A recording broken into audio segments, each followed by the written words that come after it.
ಈಗ ಇವಳು ಬಾಲಿಯಾಗಿ ಬೆಳೆದಿದ್ದಾಳೆ. ಈಗ ಯಾರೋ ಒಬ್ಬರು ಬಂದು ಇವಳ ಕೊರಳಿಗೆ ತಾಳಿ ಕಟ್ಟುತ್ತಾರೆ. ಇವಳು ಆತನ ಪತ್ನಿಯಾಗುತ್ತಾಳೆ. ಆಜೀವ ಪರ್ಯಂತ ಆತನನ್ನು ಅನುಸರಿಸಿ ನಡೆಯುತ್ತಾಳೆ. ಈತ ನನಗೆ ಲೋಲಾಕು ಕೊಡಿಸಬಹುದೇ? ಸಿಹಿ ಮಾವಿನ ಹಣ್ಣು ತಿನ್ನಿಸಬಹುದೇ? ಆತನಿಗೆ ಮನಸ್ಸು ಬಂದಲ್ಲಿ ಕೊಡಿಸಬಹುದು, ತಿನ್ನಿಸಬಹುದು. ಇಲ್ಲದಿದ್ದರೆ ಇಲ್ಲ. ಹಾಗಾದರೆ ನಾನು ಈತನ ಕೈ ಹಿಡಿಯಲಾರೆ. ನಾನು ಬೇಕಾದ್ದನ್ನು ನಾನೇ ಕೊಳ್ಳುತ್ತೇನೆ. ಹಠ ಮಾಡಬೇಡ. ಆತ ಹೇಳಿದಷ್ಟು ಮಾಡು, ಗೋಳಾಡಬೇಡ. ಇಲ್ಲ, ನಾನು ನನ್ನದೇ ಹಣದಿಂದ ನೆಕ್ಲೆಸ್ ಕೊಳ್ತೀನಿ. ಹಾಗೇನಾದರೂ ಮಾಡಿದರೆ ಅದು ಅಸಹಜ ಆಗುತ್ತೆ. ಆಗ ಜನರು ನಿನ್ನನ್ನು ಅಸಹಜ ಹೆಣ್ಣು ಅನ್ನುತ್ತಾರೆ.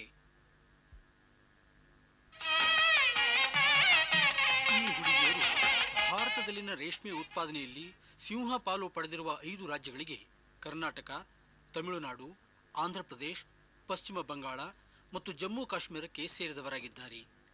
ರೇಷ್ಮೆ ಉತ್ಪಾದನಾ ಕ್ಷೇತ್ರದಲ್ಲಿ ವಿಶ್ವದಲ್ಲಿ ಭಾರತ 2ನೇ ಸ್ಥಾನ ಪಡೆದಿರುವುದು ಗಮನಾರ್ಹವಾಗಿದೆ. ರೇಷ್ಮೆ ವ್ಯವಸಾಯಗಾರರು, ಜನರು ಇವರನ್ನು ಗುರುತಿಸುವುದು ಹೀಗೆ. ದೇಶದಲ್ಲಿನ ಇಂತಹ 10 ಲಕ್ಷ ಕುಟುಂಬಗಳು ರೇಷ್ಮೆ ಉತ್ಪಾದಿಸುತ್ತಿವೆ.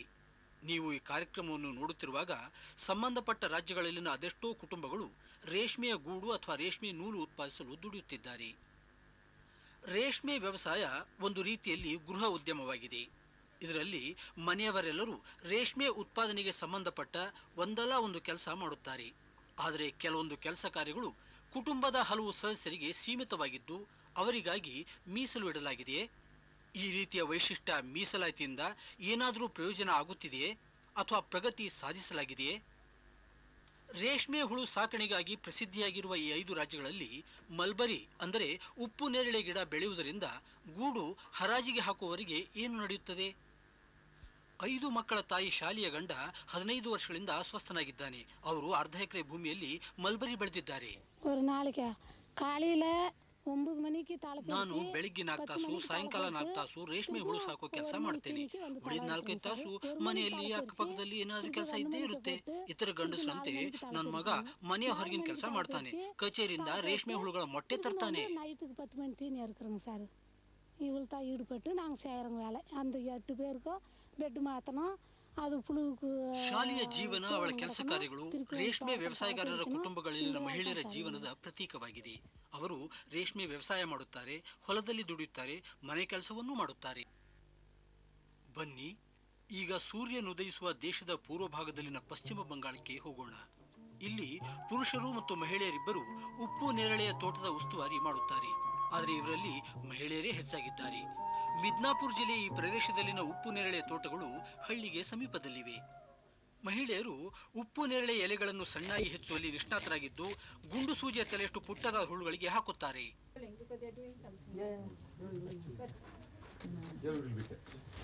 ಇದು ಆಂಧ್ರಪ್ರದೇಶ್. ಇಲ್ಲಿ ಉಪ್ಪು ನೇರಳೆ ಮೇಲೆ ಜೀವಿಸುವ ರೇಷ್ಮೆ ಹುಳುಗಳನ್ನು ಯಾರು ನೋಡ್ಕೊಳ್ತಾರೆ? ಮಹಿಳೆಯರೇ ಪೊದೆಗಳನ್ನು ಸಮರಿ ಕಳೆ ಕೀಳುತ್ತಾರೆ. ಸಮೃದ್ಧ ಫಸಲಿಗಾಗಿ ನೀರು ಹರಿಸುತ್ತಾರೆ.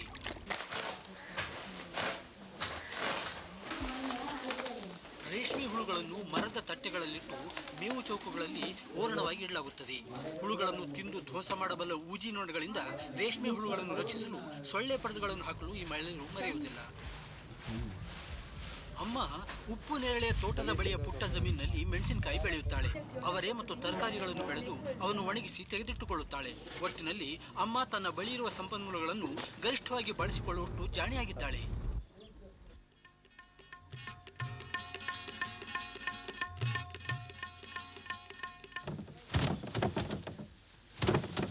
ಪಶ್ಚಿಮ ಬಂಗಾಳದಲ್ಲಿನ ಮಹಿಳೆಯರು ಸೀಮಿತ ಸಂಪನ್ಮೂಲಗಳನ್ನು ಬಳಸಿಕೊಂಡು ಉಳಿಸಲು ಅನುಕೂಲವಾಗುವಂತೆ ಭತ್ತ ಸಂಸ್ಕರಿಸುತ್ತಾರೆ. ಈ ಎಲ್ಲ ಕೆಲಸ ಹೊರೆಯಲ್ಲವೇ? ತಿಂಡ ಸಮಯಕ್ಕೆ ಉಡ್ತವೆ ರಾತ್ರಿ. ನಾನು ಬೆಳಗಿನ ಜಾವ 3 ಗಂಟೆಗೆ ಹೇಳ್ತೇನೆ. ಮಕ್ಕಳು ಶಾಲೆಗೆ ಹೋಗೋದನ್ನು ಮೊದಲು ಅಡಿಗೆ ಮಾಡಬೇಕು. ಹುಳುಗಳಿಗೆ ಎಲೆ ಕತ್ತರಿಸಬೇಕು. ಇಡೀ ದಿನ ಅಡಿಗೆ ಮಾಡಿ ತೊಳೆದು ಎಲೆ ಕತ್ತರಿಸುವಲ್ಲಿ ಹೊತ್ತು ಹೋಗುತ್ತೆ. ಬನ್ನಿ, ಈಗ ದೇಶದ ವಾಯುವ್ಯ ಭಾಗದಲ್ಲಿನ ಜಮ್ಮುವಿಗೆ ಹೋಗೋಣ. ಜಮ್ಮು ಸೇರಿದಂತೆ ಕಾಶ್ಮೀರ ಕಣಿವೆಯಲ್ಲಿ ಅತ್ಯಧಿಕ ಪ್ರಮಾಣದಲ್ಲಿ ವಿಶಿಷ್ಟವಾದ ಬಯೋವೋಲ್ಟೈನ್ ರೇಷ್ಮೆ ಬೆಳೆಯಲಾಗುತ್ತದೆ. ಚಳಿಗಾಲದಲ್ಲಿ ಕೊಂಬೆ ರೆಂಬೆಗಳು ಬೋಳಾಗಿದ್ದರೂ ಕಳೆ ತೆಗೆದು ಗಿಡಗಳನ್ನು ಸರಿಯಾಗಿ ನೋಡಿಕೊಳ್ಳುವುದು ಇದ್ದೇ ಇರುತ್ತೆ. बड़ी मुसीबत होती है। ನನ್ನ ಮಟ್ಟಿಗೆ ಜೀವನ ಸಾಗಿಸೋದು ತುಂಬಾ ಕಷ್ಟವಾಗಿದೆ. ವಿಧವೆಯಾದ ನಾನು 3 ಮಕ್ಕಳನ್ನು ಸಾಕ್ಬೇಕು, ಎಲ್ಲ ನಾನೇ ಮಾಡ್ಬೇಕು. ನಾನು ಪ್ರತಿದಿನ ಎಲೆ ತರೋಕೆ ಅಂತ 4 ಗಂಟೆ ನಡಿತೀನಿ. ಆಮೇಲೆ ದಿನಸಿ ಧಾನ್ಯ ಕೊಂಡು ತರ್ತೀನಿ, ಬಟ್ಟೆ ಒಗಿತೀನಿ. ಮಳೆ ಬಂದ್ರಂತೂ ನಮ್ಗೋಳ್ ಕೇಳಬೇಡಿ, ಸೂರ್ಯನಿಂದ ನೀರ್ ತೊಟ್ಟಿಕ್ಕಿ ಒಳಗೂ ಇಲ್ಲ ಹೊರಗೂ ಇಲ್ಲ ಎಂಬ ಪರಿಸ್ಥಿತಿ. ಮಕ್ಕಳು ಮಳೆಯಲ್ಲಿ ನೆನೆಯುತ್ತಾರೆ, ಹುಳುಗಳು ನೆನೆಯುತ್ತವೆ. ನಾವು 2ನೇ ಬೆಳೆ ಗೋಜಿಗೆ ಹೋಗಲ್ಲ. ನೀರಿನ ಜೊತೆಗೆ ಕ್ರಿಮಿಕೀಟಗಳ ಹಾವಳಿ ಬೇರೆ, ಹುಳುಗಳಿಗಾಗಿ ಎಲೆನೂ ಸಿಗೋಲ್ಲ. ಗೂಡುಗಳು ಸಹ ಚಿಕ್ಕದಾಗಿರುತ್ತವೆ. ಬಯಲು ಪ್ರದೇಶದಲ್ಲಿನ ಮರಗಳಿಂದ ಎಲೆ ಕೀಳಲು ಹೋದಲ್ಲಿ ಮಿಲಿಟರಿ ಅವರು ನಮ್ಮನ್ನು ಓಡಿಸ್ತಾರೆ. ಜಮ್ಮುವಿನಲ್ಲಿನ ಬೇಸಾಯಗಾರರು ಇನ್ನೂ ಒಂದು ಸಮಸ್ಯೆ ಹೊಂದಿದ್ದಾರೆ. ನನಗಂತೂ ಓದು ಬರೋಲ್ಲ, ಇವನಿಗೂ ಬರೋಲ್ಲ. ಆದ್ರೆ ನಮ್ಮ ಮಕ್ಕಳು ಓದಿದ್ದಾರೆ. ನಮಗೆ ತಾಪಮಾನ ಅಳೆಯೋದು ಅದೇನೋ ಅಂತಾರಲ್ಲ, ಥರ್ಮಾಮೀಟರ್ भी चाहिए वह दिखने वास्ते. ಸರ್ಕಾರದಿಂದ ಹುಳುಗಳನ್ನು ಮಂಜಿನಿಂದ ರಕ್ಷಿಸಲು ಪ್ಲಾಸ್ಟಿಕ್ ಶೀಟ್ಗಳನ್ನು, ಬೆಚ್ಚಗೆ ಇಡಲು ಒಲೆಗಳನ್ನು ಕೊಡಿಸಲು ಅನುಕೂಲ ಆಗ್ತದೆ. ಸರ್ಕಾರ ಯಾಕೆ ಕೊಡಬೇಕು? ಸರ್ಕಾರ ಎಲ್ರಿಗೂ ಎಲ್ಲ ಕೊಡ್ತದ ಅಂತ ಹೇಳ್ತಾರಲ್ಲ, ಅದಕ್ಕ ಸರ್ಕಾರ ಏನು ಕೊಡದೇ ಇದ್ರೆ ನಾವೇ ಕೊಡ್ತೀವಿ. ಮೊದಲು ಸರ್ಕಾರದಿಂದ ಬೇಕಾದ ಪಡ್ಲಿಕ್ಕೆ ಪ್ರಯತ್ನಿಸಿ ನೋಡ್ತೀವಿ. ದಕ್ಷಿಣದಲ್ಲಿ ತೆಂಗಿನಂತೆ ರೇಷ್ಮೆಯೂ ಸಹ ಒಂದು ಸಾರ್ವಕಾಲಿಕ ವ್ಯವಸಾಯವಾಗಿದೆ. ಇಲ್ಲಿನ ಉಪ್ಪು ನೇರಳೆ ತೋಟಗಳು ಅರ್ಧ ಅಥವಾ 1.5 ಎಕರೆಗೂ ಹೆಚ್ಚು ದೊಡ್ಡದಾಗಿರುವುದಿಲ್ಲ. ಇಲ್ಲಿ ನೀರಾವರಿಯ ಸೌಲಭ್ಯಗಳು ಸಾಕಷ್ಟಿವೆ.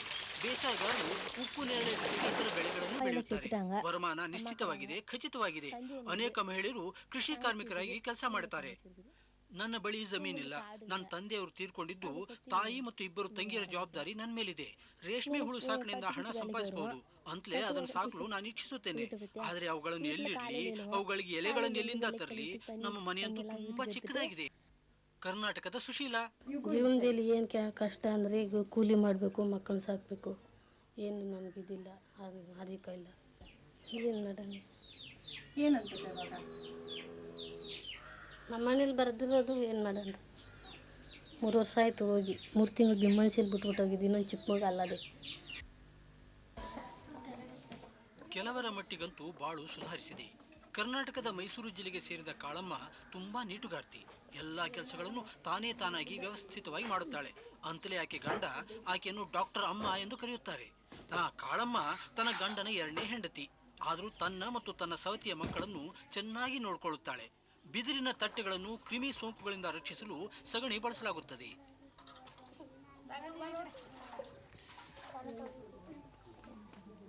ಅದಕ್ಕೆ ಫಾರ್ಮಲಿನ್ ಹಾಕಿ ಸೋಂಕು ನಿವಾರಕ ಮಿಶ್ರಣ ಸಿದ್ಧವಾಗುತ್ತದೆ.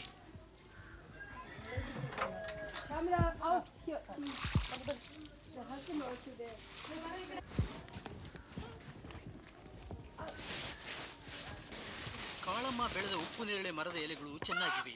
ಆಕೆ ಪುಟ್ಟದಾದ ಸ್ಥಳವನ್ನು ಚೊಕ್ಕಟವಾಗಿ ಇಟ್ಟುಕೊಂಡಿದ್ದಾಳೆ. ಆಕೆ ಮನೆ ಓರಣವಾಗಿಟ್ಟು ದನಗಳನ್ನು ನೋಡಿಕೊಳ್ಳುತ್ತಾಳೆ.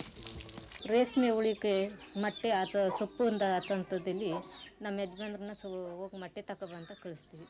ಅವ್ರ ಮೊಟ್ಟೆ ತಂದು ಆತಂಥದ್ದಲ್ಲಿ ನಾವು ಮನೆಯೆಲ್ಲ ಕಿಲಿಂಗೆ ತಟ್ಟೆ ಪುಟ್ಟಿ ಎಲ್ಲ ಸಾರಿಸಿ ಒಣಗಾಕಿರ್ತೀವಿ. ದಡೆವೆಲ್ಲ ತೊಳ್ಕೊಂಡಿರ್ತೀವಿ.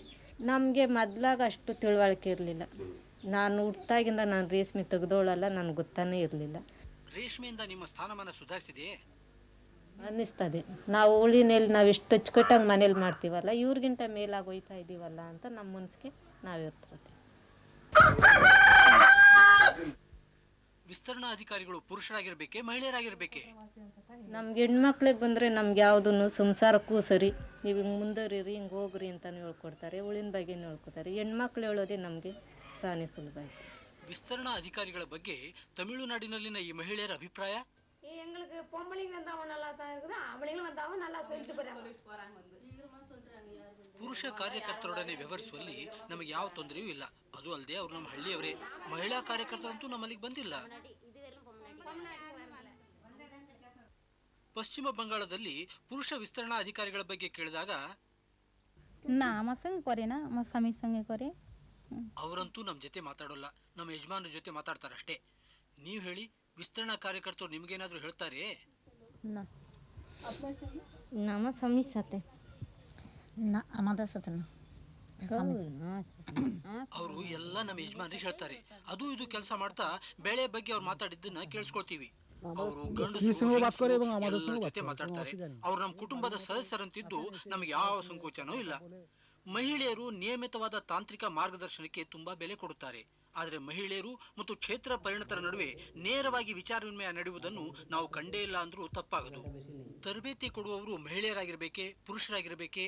ಇದಕ್ಕೆ ಉತ್ತರ ಕಂಡುಕೊಳ್ಳಬೇಕಾದದ್ದು ಸ್ಥಳೀಯ ಸಾಮಾಜಿಕ ಸ್ವರೂಪದಲ್ಲಿ. ಕರ್ನಾಟಕದಲ್ಲಿನ ಈ ಕುಟುಂಬದವರ ಪಾಲಿಗೆ ಅಡಿಗೆ, ಊಟ, ಮಲಗೋದು, ಕೂಡೋದು, ಹುಳು ಸಾಕುವುದು ಎಲ್ಲಕ್ಕೂ ಇರುವುದು ಒಂದು ಕೊಠಡಿ ಮಾತ್ರ. ವಿಸ್ತರಣಾ ಕಾರ್ಯಕರ್ತರು ಇವರ ಈ ಕೊಠಡಿಯಲ್ಲಿ ಕಾಲಿಟ್ಟಲ್ಲಿ ಅವರದೇ ಆದ ಖಾಸಗಿ ರೋಗದಲ್ಲಿ ಕಾಲಿಟ್ಟಂತಾಗುತ್ತದೆ.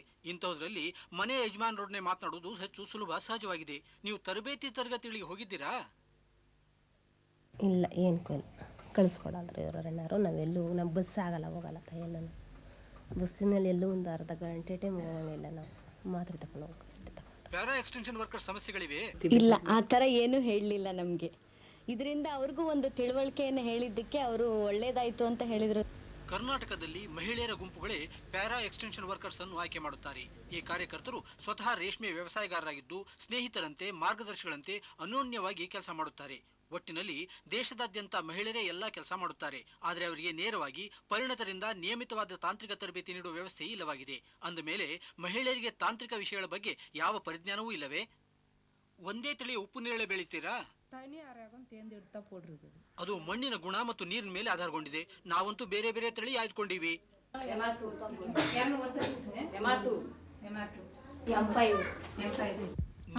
ಎಷ್ಟು DFL ಬೆಳಿತೀರಿ? 2.5 ಬೀಗ ಇರುವ ನಮ್ಮ ತೋಟದಲ್ಲಿ 100 DFLಗಳಿಗೆ ಸಾಕಾಗುವಷ್ಟು ಮಾತ್ರ ಎಲೆಗಳಿವೆ. ನಮ್ಮ ಬಳಿ 500 DFLಗಳಿದ್ದಲ್ಲಿ ನಾವು 1.5 ಕ್ವಿಂಟಲ್ ಗೂಡು ಪಡಿಬಹುದು. ಆಂಧ್ರ ಪ್ರದೇಶದ ಅಶ್ವತ್ಥಮನಿಗೆ ತನ್ನ ಉಪ್ಪು ನೇರಳೆ ಗಿಡಗಳಿಗೆ ನೀರು ಬೇಕೇ ಬೇಕೆಂಬುದು ಗೊತ್ತಿದೆ. ನೀರು ಸಿಗುತ್ತದಾದ್ದರಿಂದ ಸಾಕಷ್ಟು ನೀರು ಇರದೇ ಇದ್ದಾಗಲೂ ಆಕೆ ನಿಶ್ಚಿಂತಳಾಗಿದ್ದಾಳೆ. ಸಮರ್ಪಕವಾದ ತರಬೇತಿ ಪಡೆಯದಿದ್ದರೂ ಸಹ ಮಹಿಳೆಯರಿಗಿರುವ ತಾಂತ್ರಿಕ ಪರಿಜ್ಞಾನ ಅದ್ಭುತವಾಗಿದ್ದು, ಅವರಿಗೆ ತರಬೇತಿ ನೀಡಿದಲ್ಲಿ ಅವರು ಏನೆಲ್ಲ ಮಾಡಬಲ್ಲರೆಂಬುದು ಖಚಿತವಾಗಿದೆ. ಆದ್ದರಿಂದ ಅವರಿಗೆ ತಾಂತ್ರಿಕ ಸೇವಾ ಕೇಂದ್ರಗಳು ಮತ್ತು ಚೌಕಿ ಸಾಕಣೆ ಕೇಂದ್ರಗಳಲ್ಲಿ ಸೂಕ್ಷ್ಮವಾದ ಮತ್ತು ಜಟಿಲವಾದ ಸಾಗುವಳಿ ವಿಧಿವಿಧಾನಗಳ ಬಗ್ಗೆ ತರಬೇತಿ ನೀಡಬೇಕು. ಮಹಿಳೆಯರ ಬುದ್ಧಿ ಚುರುಕಾಗಿರುವುದು ಈಗಾಗಲೇ ಸರ್ವವಿದಿತವಾಗಿದೆ. ಮಹಿಳೆಯರು ಕೃಷಿ, ರೇಷ್ಮೆ ವ್ಯವಸಾಯ ಮುಂತಾದ ಕ್ಷೇತ್ರಗಳಲ್ಲಿ ಅವಿರತವಾಗಿ ದುಡಿಯುತ್ತಿದ್ದಾರೆ. ಅವರ ಈ ದುಡಿಮೆಗೆ ಪ್ರೇರಣೆ ಎಲ್ಲಿಂದ ಬರುತ್ತದೆ? ಆಂಧ್ರ ಪ್ರದೇಶದ ಅಮ್ಮ ಹೇಳಿದ್ರು, ನಾನು ನನ್ನ ಮಗಳ ಮದುವೆ ಮಾಡಬೇಕು, ಅದಕ್ಕೆ ಬೇಕಾದ ಹಣ ನನಗೆ ಈ ಬೆಳೆಯಿಂದ ಸಿಗ್ಬೋದು. ಜಮ್ಮುವಿನ ಪ್ರೀತಿವಂತಿ, ನನಗೆ 3 ಗಂಡು ಮತ್ತು 7 ಮಂದಿ ಹೆಣ್ಮಕ್ಳಿದ್ದಾರೆ. ಹೆಣ್ಮಕ್ಳು ಈಗೇನೋ ಓದ್ತಾ ಇದ್ದಾರೆ. ಆದ್ರೆ ನನಗೆ ಅವ್ರ ಮದುವೆದೇ ಚಿಂತೆ ಆಗಿದೆ. ರೇಷ್ಮೆ ಸಾಗುವಳಿಯಿಂದ ಬಂದ ಹಣದಿಂದ 4 ಹುಡುಗಿಯರ ಮದುವೆ ಮಾಡಿದ್ದೇನೆ. ಉಳಿದ 3 ಮದುವೆಯೂ ಹೀಗೆ ಆದೀತು. ಕರ್ನಾಟಕದ ಮಂಜುಳಾ, ತೊಂದರೆ ಇದು ಮದುವೆ ಮಾಡೋಕ್ಕೆ ಒಬ್ಬೊಬ್ರಿಗೆ 50,000 ಬೇಕು. ಎಲ್ಲದರಲ್ಲೂ ತೊಂದರೆ. ನಮ್ಗೆ 1 ಎಕರೆ ಜಮೀನು.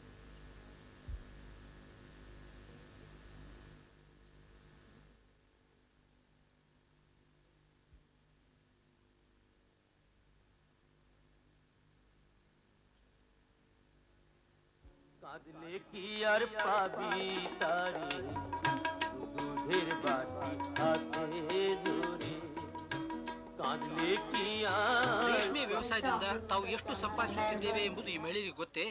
ಮೊದಲನೇ ಫಸಲಿಗೆ 2,000 ಬಂತು. ಹೋದ ಸಲ 1,600 ಬಂತು. ಕಳೆದ ಸಲ 3,000 ಕೈಗೆ ಬಂದಿತ್ತು. ಈ ಸಲ ಹುಳುಗಳಿಗೆ ರೋಗ ರುಜಿನ ಬರದೇ ಇದ್ದಲ್ಲಿ 5,000 ಕೈಗೆ ಬರ್ಬೋದು. ಇದರಲ್ಲಂತೂ ಯಾವ ಮುಚ್ಚುಮರೆಯೂ ಇಲ್ಲ. ಪ್ರತಿಯೊಂದು ರಾಜ್ಯದ ಪ್ರತಿಯೊಬ್ಬ ಮಹಿಳೆಗೆ ಪ್ರತಿ ಸಲ ಪ್ರತಿ ಫಸಲಿಗೆ ಎಷ್ಟು ಹಣ ಕೈಗೆ ಬರುತ್ತದೆಂಬುದು ತಿಳಿದಿದೆ. ಆದರೆ ದಿನಕ್ಕೆ 18 ತಾಸು ದುಡಿಯುವ ಈ ಮಹಿಳೆಯರು ಹಣದ ವ್ಯವಹಾರದಲ್ಲಿ ತಲೆ ಹಾಕುತ್ತಾರೆ. ರೇಷ್ಮೆ ಗೂಡುಗಳನ್ನು ಮಾರಲು ಹೋಗುವವರು ಯಾರು? ಕರ್ನಾಟಕದಲ್ಲಿನ ಕನಕಪುರ ರೇಷ್ಮೆ ಗೂಡು ಮಾರುಕಟ್ಟೆ. 50 ರೂಪಾಯಿ, 1 ರೂಪಾಯಿ.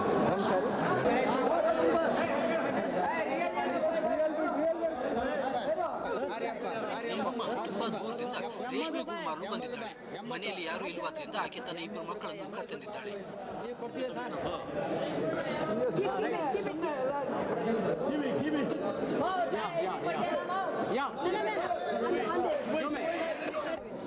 ಅಂತೂ ವ್ಯವಹಾರ ಕುದುರಿತು. ಆಕೆ ಕಣ್ಣಿಗೆ ಬಿದ್ದದ್ದು ಬರೀ ತೂಕ ಅಷ್ಟೇ. ಆದರೆ ಈಗ ಪರಿಸ್ಥಿತಿ ಬದಲಾಗಿದೆ. ಸರ್ಕಾರ ನಡೆಸಿದ ಪ್ರಯತ್ನಗಳಿಂದಾಗಿ ಈಗ ರೇಷ್ಮೆ ಹುಳಿ ಸಾಕುವ ಮಹಿಳೆಯರು ಹೆಚ್ಚಿನ ಯಾವ ತೊಂದರೆಯೂ ಇಲ್ಲದೆ ರೇಷ್ಮೆ ಗೂಡುಗಳನ್ನು ಮಾರಬಹುದಾಗಿದೆ.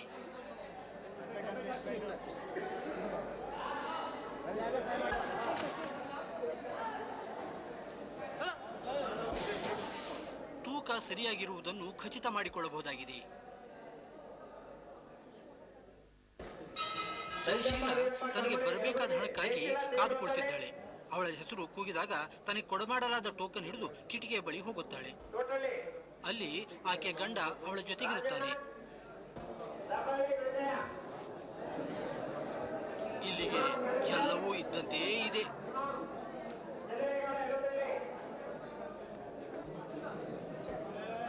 ಬಹುಶಃ ಬೇರೊಬ್ಬ ಮಹಿಳೆಯ ಅನುಭವ ಬೇರೆಯೇ ಆಗಿರಬಹುದು.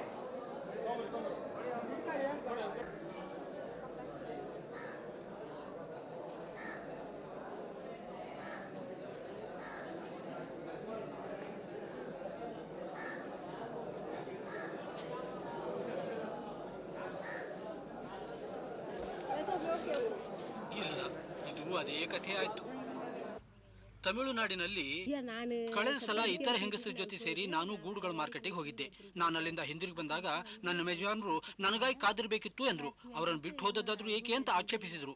ಬಹುಶಃ ಆಂಧ್ರ ಪ್ರದೇಶದಲ್ಲಿ ಹೀಗೆ ಇರಲಿಕ್ಕಿವೇನೋ. ನನಗೆ ಬಂದ ಹಣ ಅವ್ರ ಬಳಿ ಇರುತ್ತದೆ. ನನಗೇನಾದ್ರೂ ಬೇಕಾದಾಗ ನಾನು ಕೇಳ್ಪಡಿಬೇಕು ಅಷ್ಟೇ. ಜಮ್ಮುವಿನಲ್ಲಿನ ಉಧಂಪುರ್ ರೇಷ್ಮೆ ಗೂಡು ಮಾರ್ಕೆಟ್ಗೆ ಪುರುಷರು ಮಹಿಳೆಯರು ಇಬ್ಬರೂ ಬರುತ್ತಾರೆ. ಆದರೆ ಮಹಿಳೆಯರ ಸಂಖ್ಯೆ ಕಡಿಮೆಯಾಗಿದೆ. ಮಹಿಳೆಯರು ಗೂಡಿನ ಗುಣಮಟ್ಟ ದರ್ಜೆ ನಿಗದಿ ಮಾಡಿಸಿಕೊಳ್ಳುತ್ತಾರೆ.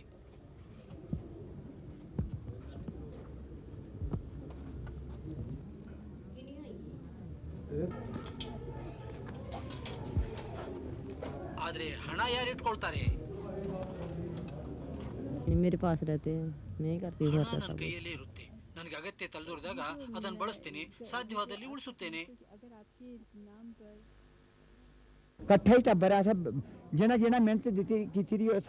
ನಾನು ಇಲ್ಲಿ ಪಡೆದ ದುಡ್ಡನ್ನು ಮನೆಗೆ ಹೋದ ನಂತರ ಗೂಡಿನ ವ್ಯವಸಾಯದಲ್ಲಿ ನೆರವಾದ ಮನೆಯಲ್ಲಿನ ಪ್ರತಿಯೊಬ್ಬರಿಗೂ ಹಂಚಿಕೊಡುತ್ತೇನೆ.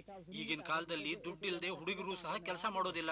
ಈಗ ಅವರಿಗೆ ಏನಾದ್ರೂ ಕೊಟ್ಟಲ್ಲಿ ಮುಂದಿನ ಸಲಕ್ಕಾಗಿ ಅವರು ಹೆಚ್ಚಿಗೆ ಕೆಲಸ ಮಾಡ್ತಾರೆ. ನಾನಂತೂ ನನ್ನ ಹೆಂಡತಿಗೆ ಬಂದ್ 8,000ದಲ್ಲಿ 2,000 ಕೊಡುತ್ತೇನೆ, ತನಗೆ ಬೇಕಾದ ಸೀರೆ ಬಟ್ಟೆ ಕೊಳ್ಳಲು. ಶರಾಬ್ ಪೀತೆ हैं बोतल बोतल बोतल ವಿಸ್ಕಿ ಕೊಂಡು ಕುಡಿದು ಎಚ್ಚರು ಇಲ್ಲದೆ ಬೀಳ್ತಾರೆ. ಅವ್ರ ಜೇಬ್ನಲ್ಲಿ ದುಡ್ಡು ಬೀಳ್ತದೆ. ನಾನು ಅದನ್ನು ಇಟ್ಕೊಳ್ತೀನಿ. ಅವ್ರು ಕೇಳಿದಾಗ ಒಂದಿಷ್ಟು ಕೊಟ್ಟು ಉಳಿದದ್ದು ಖರ್ಚಾಯ್ತು ಅಂತ ಹೇಳ್ತೀನಿ. ಆಯ್ತು.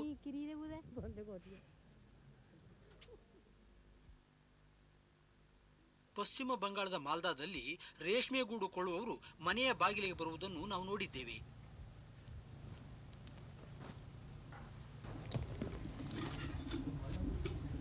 ಅಲ್ಲೂ ಸಹ ಮನೆಯ ಯಜಮಾನ್ರೇ ಎಲ್ಲ ವ್ಯವಹಾರ ನಡೆಸುತ್ತಾರೆ. ನಿಮಗೇನಾದ್ರೂ ದುಡ್ಡಿನ ಅಗತ್ಯ ಬಿದ್ದರೆ ಏನ್ ಮಾಡ್ತೀರಾ? ನಮ್ಮ ಯಜಮಾನ್ರನ್ನ ಅಥವಾ ಅತ್ತೆಯವರನ್ನ ಕೇಳ್ತೀನಿ. ಗೂಡು ಮಾರಿ ಬಂದ ತಕ್ಷಣವೇ ಕೇಳಿದಲ್ಲಿ ಒಮ್ಮೊಮ್ಮೆ ಅವ್ರು ಕೊಡ್ತಾರೆ, ಒಮ್ಮೊಮ್ಮೆ ಆಮೇಲೆ ಕೊಡ್ತೀನಿ ಅಂತ ಹೇಳಿ ಕಾಯಿಸ್ತಾರೆ. ನನಗೆ ಬೇಕಾದ್ದನ್ನು ಅವ್ರು ತಂದು ಕೊಡ್ತಾರೆ. ಇಷ್ಟೇ. ನನಗೆ ಏನ್ ಬೇಕು ಎಂಬುದು ಬಾಯಿ ಬಿಟ್ಟು ಕೇಳಬೇಕು. ನಮ್ಮ ಕುಟುಂಬದಲ್ಲಿ ಪ್ರತಿಯೊಬ್ಬರು ರೇಷ್ಮೆ ಗೂಡು ಸಾಕಣೆಯಲ್ಲಿ ನೆರವಾಗ್ತಾರೆ. ಆದ್ರಿಂದ ಈ ಹಣ ಕುಟುಂಬದ ಎಲ್ಲರಿಗೂ ಸೇರಿದ್ದು. ಇಂಥದ್ರಲ್ಲಿ ನಾನು ನನ್ನ ಗಳಿಕೆ ಕೇಳಿದ್ರೆ ಜಗಳ ಹುಟ್ಟುತ್ತೆ. ನೀವು ಪ್ರಶ್ನೆ ಕೇಳಬಾರ್ದು. ಹಾಗಾದ್ರೆ ಆ ಹಣ ಯಾರು ಬಳಸ್ತಾರೆ? ಇದನ್ನ ಗಂಡಸರೇ ಇಟ್ಕೊಳ್ತಾರೆ. ಜಿಲ್ಲಾಧಿಕಾರಿಗಳಾದ ನೀವು ಹೇಳಿ, ಮೈ ಮುರಿಯುವಂತೆ ದುಡಿಯುವುದು ಮಹಿಳೆಯರಾದ್ರೂ ದುಡ್ಡು ಮಾತ್ರ ಗಂಡಸರ ಕೈ ಸೇರ್ಬೇಕೆ? ನಮ್ಮ ಸಮಾಜದಲ್ಲಿ ಎಲ್ಲ ಹೀಗೆ ಆಗೋದು. ಸಮಾಜವೇನೋ ಇದಕ್ಕೆ ಒಗ್ಗಿ ಹೋಗಿದೆ. ಆದರೆ ಮಹಿಳೆಯರು ಏನನ್ನಾದ್ರೂ ಉಳಿಸಿಕೊಳ್ಳಲು ಅವರಿಗೆ ಸಾಧ್ಯವಾಗಿದೆಯೇ? ಜಮ್ಮುವಿನಲ್ಲಿ ನಾವು ಇದನ್ನೇ ಕೇಳಿದ್ದು. ನಾನಂತೂ ಕಳೆದ 20 ವರ್ಷಗಳಿಂದ ರೇಷ್ಮೆ ವ್ಯವಸಾಯ ಮಾಡ್ತಾ ಬಂದಿದ್ದೀನಿ. ಆದ್ರೆ ಇದುವರೆಗೆ ಒಂದು ಕಾಸು ಸಹ ಉಳಿಸಲು ನನ್ನಿಂದ ಆಗಿಲ್ಲ. ಆಂಧ್ರ ಪ್ರದೇಶದ ಮಹಿಳೆಯರು ಏನಾದ್ರೂ ಬಂಡವಾಳ ಹೊಂದಿದ್ದಾರೆ? ಏನೂ ಇಲ್ಲ. ನಿಜ ಹೇಳಬೇಕು ಅಂದ್ರೆ ನಮ್ಮ ಮನೆ ಕಟ್ಟಲು ಪಡೆದ 10,000 ಸಾಲ ಇನ್ನೂ ತೀರಿಸ್ತಾ ಇದ್ದೀವಿ. ತಮಿಳುನಾಡಿನಲ್ಲಿನ ರೇಷ್ಮೆ ವ್ಯವಸಾಯದಲ್ಲಿ ನಿರತರಾಗಿರುವ ಮಹಿಳೆಯರು ಕಷ್ಟ ಕಾಲಕ್ಕೆ ಉಳಿತಾಯ ಮಾಡಿಕೊಂಡಿದ್ದಾರೆ? ಏನೂ ಇಲ್ಲ. 2 ಹೊತ್ತು ಚೆನ್ನಾಗಿ ಉಂಡುಟ್ಟು ಮಕ್ಕಳನ್ನ ಸ್ಕೂಲಿಗೆ ಕಳಿಸುವ ಮಟ್ಟಿಗೆ ಹಾಯಾಗಿದ್ದೇವೆ. ಉಳಿತಾಯ ಮಾತ್ರ ಇಲ್ವೇ ಇಲ್ಲ. ರೇಷ್ಮೆ ಗೂಡು ಮಾರಿ ಬಂದ ಹಣದಲ್ಲಿ ಅಷ್ಟು ಉಳಿಸಿಟ್ಟಿದ್ದೇವೆ. ಆದ್ರೆ ಈ ಬಗ್ಗೆ ನನ್ನ ಹೆಂಡತಿಗೆ ಏನು ಹೇಳಿಲ್ಲ. ಹೆಣ್ಮಕ್ಳು ಎಲ್ಲವನ್ನೂ ಎಲ್ಲರ ಮುಂದೆ ಹೇಳ್ತಾರೆ. ಅಂತಲೇ ಇದನ್ನೆಲ್ಲ ನಾನು ರಹಸ್ಯವಾಗಿ ಇಟ್ಟಿದ್ದೇನೆ. பெண்கள் பேசும்போது எங்கள் வீட்டில் இவ்வளோ பணம் வச்சுருக்கோம், அவ்வளோ பணம் அப்படி இப்படின்னு சொல்லுவாங்க. அது ஒரு மாதிரி தெரியும் கண்ணுக்கு. அதனால் சிலதான் என்னுடைய மனசுலேயே நான் வச்சு என்னுடைய கஸ்டடி என்னோட அக்கௌண்ட்டில் வச்சுருப்பேங்க. ಆದಾಗಲೂ ಸಹ ರೇಷ್ಮೆ ವ್ಯವಸಾಯದಲ್ಲಿ ತೊಡಗಿರುವ ಹಲವು ರಾಜ್ಯಗಳ ಮಹಿಳೆಯರು ಬ್ಯಾಂಕ್ನಲ್ಲಿ ಉಳಿತಾಯ ಖಾತೆ ಹೊಂದಿದ್ದಾರೆ. ಖಾತೆಯಲ್ಲಿರುವ ಹಣ ಅಲ್ಪವಾದರೂ ಅನಕ್ಷರಸ್ಥರಾದ ಇವರ ಪರವಾಗಿ ಇವರ ಗಂಡಂದ್ರೆ ಎಲ್ಲ ಲೆಕ್ಕಪತ್ರ ನೋಡ್ಕೊಳ್ತಾರೆ. ಪಶ್ಚಿಮ ಬಂಗಾಳದ ಮಿದ್ನಾಪುರ್ ಬ್ಯಾಂಕ್ನಲ್ಲಿ ಏನಾದರೂ ಹಣ ಇಟ್ಟಿದ್ದೀರಾ? 4000 মতন আছে ব্যাংকে। আমার নয়, ಬ್ಯಾಂಕ್ನಲ್ಲಿ 4000 ಇಟ್ಟಿದ್ದೇನೆ. ಆದ್ರೆ ಅದು ನನ್ನ ಹೆಸರಿನಲ್ಲಿಲ್ಲ, ಯಜಮಾನ್ ಹೆಸರಿನಲ್ಲಿದೆ. ನಿಮ್ದೇ ಆದ ಹಣ ಇಲ್ವೇ? ಇಲ್ಲ, ಏನೇನೂ ಇಲ್ಲ. আপনার কাছে 10 रुपया 20 रुपया है कि ಇಪ್ಪತ್ತಾದ್ರೂ ಇರಬಹುದಲ್ಲ? ಮಹಿಳೆಯರು ಈ ಪರಿಸ್ಥಿತಿಯಿಂದ ಸಂತೃಪ್ತರಾಗಿದ್ದಾರೆ ಅಥವಾ ಅನ್ಯ ಮಾರ್ಗವಿದೆಯೇ? আছে আমার রাখছি, আমার হয়তো আছে সেটা গোপনীয় হবে, আমার স্বামীকেও হয়তো আমি জানতে দেইনি। ನನ್ನದು ಅಂತ ಒಂದಿಷ್ಟು ಹಣ ನನ್ನ ಬಳಿ ಇದೆ, ನನ್ನ ಪರಿವಾರದವರಿಂದ ಮರೆಮಾಚಿ ಉಳಿಸಿದ ಹಣ. ಈ ಬಗ್ಗೆ ನನ್ನ ಗಂಡನಿಗೂ ತಿಳಿಯದು. ಯಾರೋ ಕುರಿ ಸಾಕಿದ್ರು, ನಾನು ಅದಕ್ಕೆ ಪಾಲುಗಾರಳಾದೆ. ಆ ಪಾಲುಗಾರಿಕೆಯಿಂದ ಬಂದ ಹಣ ಶೇಕಡ 10 ಬಡ್ಡಿಗೆ ಬೇಕಾದವರಿಗೆ ಸಾಲ ಕೊಟ್ಟೆ. ಈ ರೀತಿ ಸಂಪಾದಿಸಿದ ಹಣ ನನ್ನದು ಮಾಡ್ಕೊಂಡು ಇಟ್ಕೊಂಡಿದ್ದೀನಿ. ছাগল চাষে কি আছে? আর ছাগল চাষ করলে তো না হলে পয়সা কোথায় পাবো? ಕೂಲಿ ಇಲ್ಲದೆ ಬಿಟ್ಟಿ ದುಡಿಯುವ ಪೂರ್ಣಾವಧಿಯ ಈ ರೇಷ್ಮೆ ವ್ಯವಸಾಯಗಾರರ ರಹಸ್ಯಗಳು ಬಯಲಿಗೆ ಬಿದ್ದಾಗ ಇವರು ಬಿದ್ದು ಬಿದ್ದು ನಗುತ್ತಾರೆ ನಿಜ. ಆದರೆ ಆ ನಗುವಿನಲ್ಲೂ ಒಂದು ಬಿಗುವಿದೆ, ವಿಷಾದವಿದೆ. ಇದೊಂದು ವಿಪರ್ಯಾಸವಾಗಿರುವಷ್ಟೇ ಮಹಿಳೆಯರು ತಮ್ಮದೇ ಆದ ಸಂಪಾದನೆ ವರಮಾನವನ್ನು ಹೊಂದುವುದನ್ನು ಧಿಕ್ಕರಿಸುವ ಸಮಾಜದ ಒಂದು ಕಟು ಟೀಕೆಯೂ ಸಹ ಆಗಿದೆ. ಇದು ಸರಿಯೇ ಅಥವಾ ತಪ್ಪೇ ಎಂಬುದನ್ನು ಅರಿಯಲು ಬನ್ನಿ ರೇಷ್ಮೆ ನೂಲುವವರ ಸ್ಥಿತಿಗತಿಗಳನ್ನು ನೋಡೋಣ. ದೇಶಿ ಚರ್ಖಾಗಳ ಮೇಲೆ ನೂಲು ಸುತ್ತಲಾಗುತ್ತದೆ. ರೇಷ್ಮೆ ಗೂಡುಗಳನ್ನು ಬೇಯಿಸಿ ಎಳೆ ತೆಗೆದು ನೂಲುವ ಈ ಕಾರ್ಯದಲ್ಲಿ ಸುಮಾರು 5 ಲಕ್ಷ ಮಹಿಳೆಯರು ಮತ್ತು ಹುಡುಗಿಯರು ನಿರತರಾಗಿದ್ದಾರೆ. ಇವರು ದಿನಗೂಲಿಯ ಮೇಲೆ ಕೆಲಸ ಮಾಡುತ್ತಾರೆ. ಕುಟೀರ ಆಧಾರಿತ ಈ ಘಟಕಗಳಲ್ಲಿ ಹುಡುಗಿಯರು ಮತ್ತು ಹಲವು ಹುಡುಗರು ಗೂಡು ಬೇಯಿಸಿ ನೂಲು ಸುತ್ತುವವರಿಗೆ ಎಳೆ ಒದಗಿಸುತ್ತಾರೆ. ರೇಷ್ಮೆ ನೂಲುವುದರಿಂದ ಈ ಹುಡುಗಿಯರಿಗೆ ಎಷ್ಟು ಸಿಗುತ್ತದೆ, ಏನು ಸಿಗುತ್ತದೆ, ಮುಖ್ಯವಾಗಿ ಯಾರ ಸಂಪಾದನೆಯಿಂದ ಈ ಪರಿವಾರದ ಖರ್ಚು ನಡೆಯುತ್ತದೆ?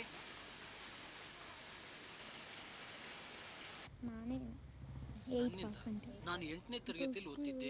ದಿನಕ್ಕೆ 15 ರೂಪಾಯಿ ದಿನಗೂಲಿ ಕೆಲಸ ಸಿಕ್ಕ ಮೇಲೆ ನಾನು ಓದ್ಬಿಟ್ಬಿಟ್ಟೆ. ಈ ಕೂಲಿ ಕೆಲಸ ಬಿಟ್ಟು ಸ್ವಂತ ಕೆಲಸ ಯಾಕೆ ಆರಂಭಿಸಬಾರ್ದು? ಅದಕ್ಕೆಲ್ಲ ದುಡ್ಡು ಬೇಕು. ನನ್ನ ಹತ್ರ ದುಡ್ಡಿಲ್ಲ, ನನಗೆ ಅದು ಸಾಧ್ಯನೂ ಇಲ್ಲ. ಇಲ್ಲಿ ಕೆಲಸ ಮಾಡೋದ್ರಲ್ಲಿ ಕಷ್ಟವೇ? ಅಂಥದ್ದೇನಿಲ್ಲ. ಆದರೆ ನಾನು ಹೊಟ್ಟೆ ತೊಳೆಸಿದಾಗ ಆಗುತ್ತೆ. ಕಾಲ್ಗಳಲ್ಲಿ ತುರಿ, ಕೈಗಳಲ್ಲಿ ಉರಿ ಕಾಣಿಸ್ಕೊಳ್ಳುತ್ತೆ. ನೀನು ಸುಧಾರಿತ ಮಷಿನ್ ನೋಡಿದ್ದೀಯಾ? ನಾನು ಯಾವುದನ್ನು ನೋಡಿಲ್ಲ. ಯಾರಾದ್ರೂ ನಿಮ್ಗೆ ತರಬೇತಿ ಕೊಡೋಕೆ ಬರ್ತಾರಾ? ಇಲ್ಲ, ಯಾರೂ ಇಲ್ಲ. ನಾನು ಕಲ್ತದ್ದೆಲ್ಲ ನಮ್ಮ ತಂದೆಯವ್ರ ಮನೆಯಲ್ಲಿ. ನೀಲೋಫರ್ಳ ಗಂಡ ಎಲ್ಲಿಗೆ ಏತಕ್ಕೆ ಹೋಗ್ತಾನೆ ಅನ್ನೋದು ಇವಳಿಗೆ ಗೊತ್ತಿಲ್ಲ. ಇವಳು ಮತ್ತು ಇವಳ ಮಕ್ಕಳು ಮಾತ್ರ ನೂಲು ಸುತ್ತುತ್ತಾರೆ. ನಿನ್ನದೇ ಆದ ಚರ್ಖ ಇರುವಾಗ ನೀನು ಈ ಕೂಲಿ ಕೆಲಸ ಯಾಕೆ ಮಾಡ್ತೀಯಾ? ರೇಷ್ಮೆ ಗೂಡುಗಳು ಅಗ್ಗದಲ್ಲಿ ಸಿಕ್ಕಲ್ಲಿ ನಾನು ಅವನ್ ಕೊಂಡು ನೂಲ್ತೀನಿ. ಬಂಡವಾಳಕ್ಕೆ ಅಂತ ಸಾಲ ಪಡೆಯಲು ನನ್ಗೆ ಭಯ. ನನ್ನ ಪಾಲಿಗೆ ಅದು ಭಾರಿ ದೊಡ್ಡ ಮೊತ್ತವೇ ಸರಿ. ನೂಲು ಮಾರಲು ಊರಿಂದ ಊರಿಗೆ ಹೋದಾಗ ಜನರು ನಿಮಗೆ ಕಿರುಕುಳ ಕೊಡ್ತಾರಾ? ಅದಕ್ಕೆ ನಾನೇನ್ ಮಾಡ್ಬೇಕು? ನಾನಂತೂ ಧೈರ್ಯವಾಗಿದ್ದೀನಿ. ಇಂದಿಲ್ಲ ನಾಳೆ ಪರಿಸ್ಥಿತಿ ಸುಧಾರಿಸುತ್ತೆ ಅಂತ ನಂಬಿನಿ. ಪದ್ಮ ಆಂಧ್ರ ಪ್ರದೇಶದ ಹಿಂದೂಪುರ್ನಲ್ಲಿನ ರೇಷ್ಮೆ ಹುರಿ ಮಾಡುವ ಕಾರ್ಖಾನೆಯಲ್ಲಿ ಕೆಲಸ ಮಾಡ್ತಾಳೆ. ಗಂಡ ಹೆಂಡತಿಯ ಜೋಡಿ ಆ ಕಾರ್ಖಾನೆ ನಡೆಸುತ್ತಿದೆ. ಅಲ್ಲಿ ಸುಮಾರು 60 ಹುಡುಗಿಯರು ಮತ್ತು ಮಹಿಳೆಯರು ಕೆಲಸ ಮಾಡುತ್ತಾರೆ. ಅಲ್ಲಿ ತರಬೇತಿಯಲ್ಲಿರುವವರಿಗೆ ದಿನಕ್ಕೆ 4 ರೂಪಾಯಿ ಮತ್ತು ಕುಶಲರಾದವರಿಗೆ ದಿನಕ್ಕೆ 12 ರೂಪಾಯಿ ಕೂಲಿ ಸಿಗುತ್ತೆ. ಮದುವೆಯಾಗಿ 3 ವರ್ಷಗಳಾದ್ರೂ ವರದಕ್ಷಿಣೆ ಇವ್ರ ಬೇಡಿಕೆಗಳನ್ನು ತೀರಿಸಲು ನನ್ನ ತಂದೆ ತಾಯಿಗಳಿಗೆ ಆಗ್ಲಿಲ್ಲ ಅಂತ ಇವ್ರು ನನಗೆ ಸೋಡ್ ಚೀಟಿ ಕೊಟ್ರು. ಅದು ಅಲ್ಲದೆ ನಾನು ಹೆಣ್ಣು ಹಡ್ದದ್ದು ಇವ್ರು ನನ್ನ ಬಿಡುವುದಕ್ಕೆ ಒಂದು ಕಾರಣ ಆಯ್ತು. ನನ್ನ ಬಿಟ್ಟು 1 ವರ್ಷದೊಳಗಾಗಿ ಬೇರೆ ಮದುವೆ ಮಾಡ್ಕೊಂಡ್ರು. ನಾನು ತವ್ರ ಮನೆಗೆ ಹೋಗಿ ರೇಷ್ಮೆ ನೂಲು ಸುತ್ತುವುದನ್ನು, ಹುರಿ ಮಾಡುವುದನ್ನು ಕಲಿತೆ. ನನಗಾಗ್ಲಿ ನನ್ನ ಮಗಳಿಗಾಗ್ಲಿ ಅವ್ರ ಹಣ ಖರ್ಚು ಮಾಡೋದು ನನಗೆ ಇಷ್ಟ ಇಲ್ಲ. ನೀವು ತುಂಬಾ ನೊಂದಿದ್ದೀರಿ ಅಲ್ವೇ? ನನಗಂತೂ ಆತ್ಮಹತ್ಯೆ ಮಾಡಿಕೊಳ್ಳುವಷ್ಟು ಬೇಸರವಾಗಿತ್ತು. ಮಗಳಿಗೋಸ್ಕರ ಬಾಳ್ಲು ನನ್ನ ತಂದೆ ತಾಯಿ ಹೇಳಿದ್ರು. ಅವ್ರು ಹಾಗೆ ಹೇಳಿದ್ದು ಒಳ್ಳೇದೇ ಆಯ್ತು. ಸದ್ಯಕ್ಕಂತೂ ನನ್ನ ಕೆಲಸ ಹೋದಿತ್ತು ಎಂಬ ಭಯ ನನಗಿಲ್ಲ. ಈ ಕೆಲಸ ಹೋದ್ರೆ ಬೇರೆ ಕೆಲಸ ಸಿಕ್ಕೇ ಸಿಗುತ್ತೆ. ಹಲವು ಕುಟುಂಬಗಳಲ್ಲಿ ಚಿಕ್ಕಂದಿನಲ್ಲೇ ಮಕ್ಕಳಿಗೆ ಈ ಕೆಲಸ ಕಲಿಸುತ್ತಾರೆ. ಗಂಟೆಗೆ 75 ಪೈಸೆ ಕೂಲಿ ಪಡೆಯುತ್ತಾರೆ. ನಾವು ಇವಳನ್ನು ಭೇಟಿಯಾದಾಗ ಇವಳ ತಂಗಿಯನ್ನು ಈ ಕೆಲಸಕ್ಕೆ ಹಚ್ಚಲಾಗಿತ್ತು. 6 ವರ್ಷದ ಈ ಹಸುಳೆ ಸಹಜವಾದ ಹಾಯಾದ ಜೀವನ ಅಂದಿಗೆ ಮುಗಿಯಿತು.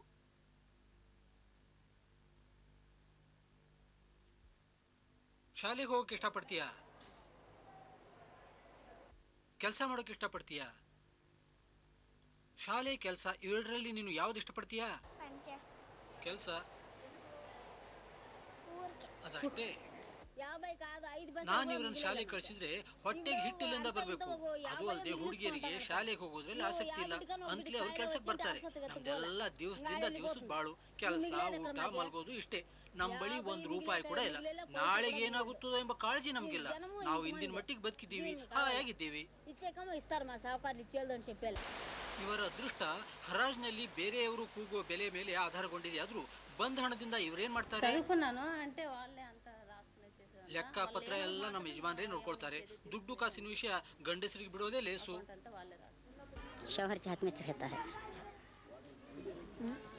ನಮ್ಮ ಯಜಮಾನ್ರೇ ನೂಲ್ ಮಾರುತ್ತಾರೆ, ಬಂದ್ ಹಣ ತಮ್ಮ ಬಳಿಯೇ ಇಟ್ಕೊಳ್ತಾರೆ. ನನಗೇನಾದ್ರೂ ಬೇಕಾದಲ್ರಿ ಹುಡುಗರ ಮೂಲಕ ಅವ್ರಿಗೆ ಹೇಳಿಸಿ ದುಡ್ಡು ಪಡಿಬೇಕು.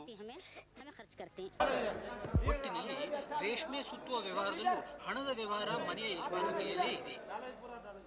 ಬೆಂಗಳೂರಿನಲ್ಲಿನ ರೇಷ್ಮೆ ವಿನಿಮಯ ಕೇಂದ್ರದಲ್ಲಿ ರೇಷ್ಮೆ ನೂಲನ್ನು ವ್ಯಾಪಾರಿಗಳಿಗೆ ಮತ್ತು ನೇಕಾರರಿಗೆ ಮಾರಲಾಗುತ್ತದೆ. ಇದು ಭಾರತದ ಅತ್ಯಂತ ದೊಡ್ಡದಾದ ರೇಷ್ಮೆ ಹರಾಜು ಕೇಂದ್ರವಾಗಿದೆ. ಇಲ್ಲಿ ಪ್ರತಿ ವಾರ ಎಷ್ಟೋ ಕೋಟಿ ರೂಪಾಯಿಗಳ ಮೊತ್ತದ ರೇಷ್ಮೆ ನೂಲು ಮಾರಲಾಗುತ್ತದೆ, ಕೊಳ್ಳಲಾಗುತ್ತದೆ. ಆದಾಗ್ಲೂ ಇಲ್ಲಿ ಒಬ್ಬ ಮಹಿಳೆಯಾದರೂ ಕಣ್ಣಿಗೆ ಬೀಳುವುದಿಲ್ಲ. ನೂಲು ತೆಗೆದು ಸುತ್ತಿದ್ದು ಲಕ್ಷಾಂತರ ಮಹಿಳೆಯರಾದರೂ ಅವರಿಗೆ ಇಲ್ಲಿ ಸ್ಥಾನವೇ ಇಲ್ಲ. पैसा ज़्यादातर मर्दों के हाथ में होता है क्योंकि धंधा पूरा ಹಣ ದುಡ್ಡು ಎಲ್ಲ ಗಂಡಸರ ಕೈಯಲ್ಲಿದೆ. ಕಚ್ಚಾ ಮಾಲ್ ಕೊಳ್ಳುವವರು ಅವರೇ, ಕೂಲಿ ಕೊಡುವವರು ಅವರೇ, ನೂಲಿನ ಮಾರಾಟಕ್ಕಾಗಿ ಏರ್ಪಾಡು ಮಾಡುವವರು ಅವರೇ, ಎಲ್ಲ ಅವರೇ. काम की देखभाल करना ज़्यादातर मर्द का काम है. औरत क्या भी नहीं करता, पकाता खाना खाता. ಮಹಿಳೆಯರು ಏನ್ ಮಾಡ್ತಾರೆ? ಅಡಿಗೆ ಊಟ ಅಷ್ಟೇ. औरत के हाथ से काम नहीं कराता ज़्यादा. ನಾವಂತೂ ಮಹಿಳೆಯರಿಗೆ ಹೆಚ್ಚಿನ ಕೆಲಸ ಹೇಳೋಲ್ಲ. ಅವ್ರು ಮಾಡೋದು ಹಗುರವಾದ ಕೆಲಸ, ಉಳಿದದ್ದು ನಮಗ್ ಬಿಟ್ಟದ್ದು. ये ट्रेडिंग जो है सिर्फ आदमियों के ಈ लिए ವ್ಯಾಪಾರ ಗಂಡಸರಿಗೆ ತಕ್ಕದ ಕೆಲಸ, ಮಹಿಳೆಯರಿಗೆ ಕೆಲಸ ಮಾಡಲಾಗದು. ಉದಾಹರಣೆಗೆ ಆಳುಗಳು ಸಿಗದೇ ಇದ್ದಾಗ 35-40 ಕೆಜಿ ಭಾರ ಹೊತ್ಕೊಂಡು ಹೋಗಲು ಮಹಿಳೆಯರಿಗೆ ಆಗ್ತದೆ? 2 लाजम डिसीजन इसमें मालूम करना चाहिए 70,000 ಬೆಲೆ ಬಾಳುವ ಲಡಿಗಳನ್ನು ಮಾರುವ ವಿಷಯದಲ್ಲಿ ಕ್ಷಣದಲ್ಲಿ ನಿರ್ಧಾರ ಕೈಗೊಳ್ಳಬೇಕಾಗುತ್ತೆ. ಅದಕ್ಕೆಲ್ಲ ತುಂಬಾ ಚಾಣಾಕ್ಷರಾದವ್ರು ಬೇಕು. ಮಹಿಳೆಯರು ಹಣಕಾಸಿನ ವ್ಯವಹಾರ ನೋಡ್ಕೊಳ್ಳುವ ತಪ್ಪೇ? घर के मर्द लोग उसके ऊपर अधिकार दिए तो रख सकती है, ಆದ್ರೆ ಮನೆಯಲ್ಲಿನ ಗಂಡಸರು ಅವಳಿಗೆ ಅವಕಾಶ ನೀಡಬೇಕಲ್ಲ. अधिकार ना दिए तो नहीं रख सकती. ಹೆಣ್ಮಗಿಗೆ ಗಂಡ ತೋರ್ಸೋಗಿರ್ತಾನೆ, ಮళ్ళీ ಯಾರು ಹನಗತ್ತಿಗೆ ಯಾರು ಇರೋದಿಲ್ಲ, ಮಕ್ಕಳು ಚಿಕ್ಕ ಮಕ್ಕಳಾಗಿರ್ತಾರೆ, ಅಥವಾ ಅಮ್ಮ ತಗೊಂಡು ಹೋಗ್ಕೊಂಡು ಮಾರ್ಕೆಟ್ಗೆ ಮಾರ್ಕೊಂಡ್ಬರ್ತಾರೆ. ವ್ಯವಹಾರಗಳು ನಡೆಯುವ ಸ್ಥಳಗಳಲ್ಲಿ ಇಂತಹ ಕೆಲಸ ಇವರೇ ಮಾಡಬೇಕು ಎಂಬುದು ಮೊದಲೇ ನಿಗದಿಯಾಗಿದೆ. ಸರ್ಕಾರ ಈ ರೀತಿಯ ಲಿಂಗ ಏಕಸ್ವಾಮ್ಯವನ್ನು ಸಮರ್ಥಿಸುತ್ತದೆ. We really can't compel people, and that is not the approach. I mean, it will only be counterproductive.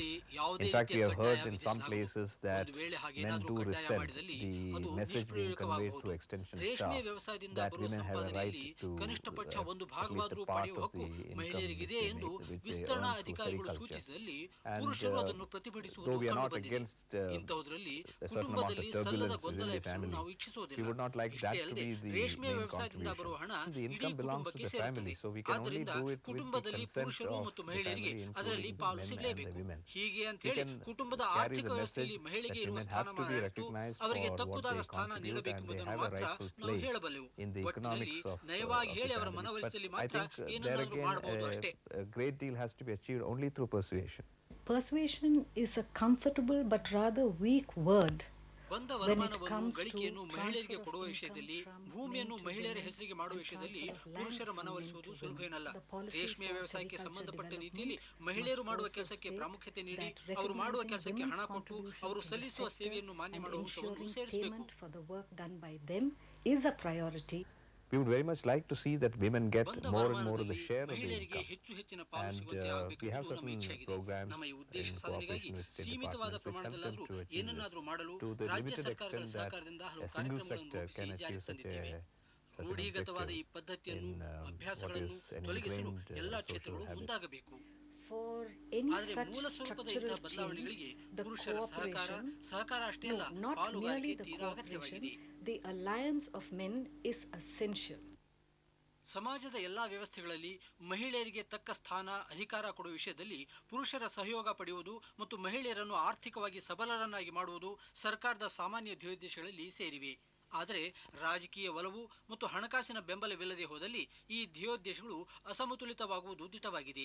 ಇದು ಉಪ್ಪು ನೇರಳೆಗಷ್ಟೇ ಅಲ್ಲ, ರೇಷ್ಮೆ ನೂಲುವುದಕ್ಕೂ ಸಹ ಅನ್ವಯಿಸುತ್ತದೆ.